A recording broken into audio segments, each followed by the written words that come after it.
ദൈവനാമത്തിന് മഹത്വമുണ്ടാകട്ടെ.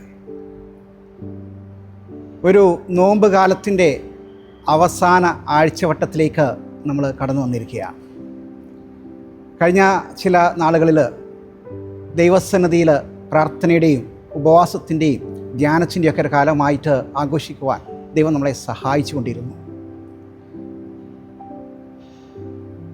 വിശുദ്ധ അപ്പോസ്തലനായ പൗലോസ് കൊരിന്ത്യർക്കെഴുതിയ 2-ാം ലേഖനം 5-ാം അധ്യായം അതിൻ്റെ 17-ാമത്തെ വാക്യം ഇപ്രകാരമാണ്: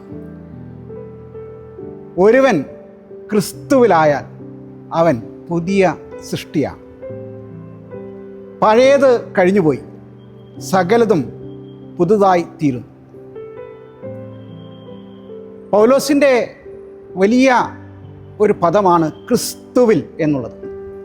ക്രിസ്തുവിനോട് കൂടെ എന്നുള്ള പദം നമ്മൾ ഉപയോഗിക്കുകയാണ്, വിത്ത് ക്രൈസ്റ്റ്. എന്നാൽ പൗലോസ് സാധാരണ ഉപയോഗിക്കുന്ന ഒരു പദമാണ് ഇൻ ക്രൈസ്റ്റ്, ക്രിസ്തുവിൽ ആവുക.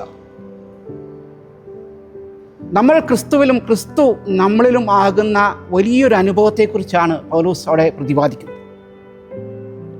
അപ്രകാരം ക്രിസ്തുവിൽ ആകുന്ന ഒരു വ്യക്തിയുടെ ജീവിതത്തിൽ അവൻ്റെ ജീവിതത്തിൻ്റെ പഴയകാല ചില അനുഭവങ്ങൾ കഴിഞ്ഞു പോകണം, അല്ലെങ്കിൽ മാറണം, അല്ലെങ്കിൽ ഉപേക്ഷിക്കപ്പെടണം എന്നുള്ള വലിയൊരു ഓർമ്മപ്പെടുത്തൽ പൗലോസ് അവിടെ നൽകുന്നുണ്ട്.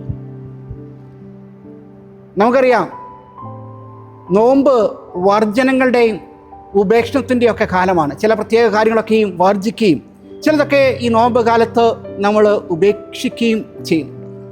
അപ്രകാരം നമ്മുടെ ജീവിതങ്ങളിലും ചിലതൊക്കെ ഈ നാളുകളിൽ ഉപേക്ഷിക്കുവാനായിട്ട് നമ്മൾ തയ്യാറാകണം. നമ്മളുടെ ജീവിതത്തിലെ സ്വഭാവ രീതികൾ, നമ്മളുടെ ചിന്താ രീതികൾ, നമ്മളുടെ സംസാര രീതികൾ പലതും ദൈവഹിതപ്രകാരമല്ല. നമ്മൾ പ്രകൃതിയിൽ നോക്കിയാൽ മരങ്ങൾ ഈ നാളുകളിൽ ഇല പൊഴിക്കുന്നതായിട്ട് കാണാൻ സാധിക്കും. ഇത് മരങ്ങൾ ഇല പൊഴിക്കുന്ന കാലമാണ്.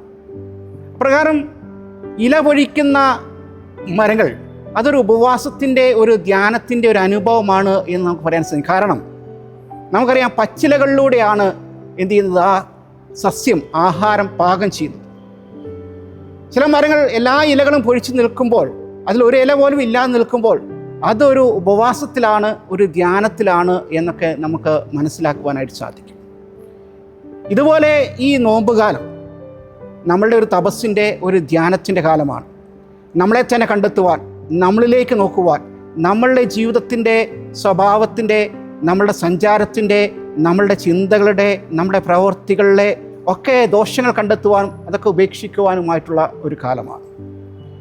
മാത്രമല്ല, ഇതൊരു ഉപേക്ഷണത്തിൻ്റെയോ വർജനത്തിൻ്റെയോ മാത്രം കാലമാകരുത് എന്നുള്ളത് നോമ്പുകാലം നമ്മളെ പഠിപ്പിക്കുന്നു. നമ്മൾ വീണ്ടും നോക്കിയാൽ, ഈ മരങ്ങളെ നോക്കിയാൽ, ചില ദിവസത്തിൻ്റെ ഈ ഉപവാസത്തിൻ്റെ, നോമ്പിൻ്റെ അല്ലെങ്കിൽ ഒരു തപസ്സിൻ്റെ കാലത്തിന് ശേഷം അതിലെ പുതിയ തളിരലകൾ രൂപപ്പെടുന്നത് നമുക്ക് കാണുവാനായിട്ട് സാധിക്കും. അപ്പോൾ വർജനത്തിൻ്റെ കാലം മാത്രമല്ല, ചിലതൊക്കെ ആർജിച്ചെടുക്കുവാനായിട്ടുള്ള കാലമാണ്. ഇനി പഴയ മരമല്ല നമ്മൾ കാണുന്നത്, ഒരു പുതിയ മരം, പുതിയ ഊർജ്ജമുള്ള, പുതിയതായി തീർന്ന, സകലതും പുതുതായി തീർന്ന ഒരു പുതിയ മരത്തെയാണ് നമുക്ക് കാണുവാനായിട്ട് സാധിക്കുക.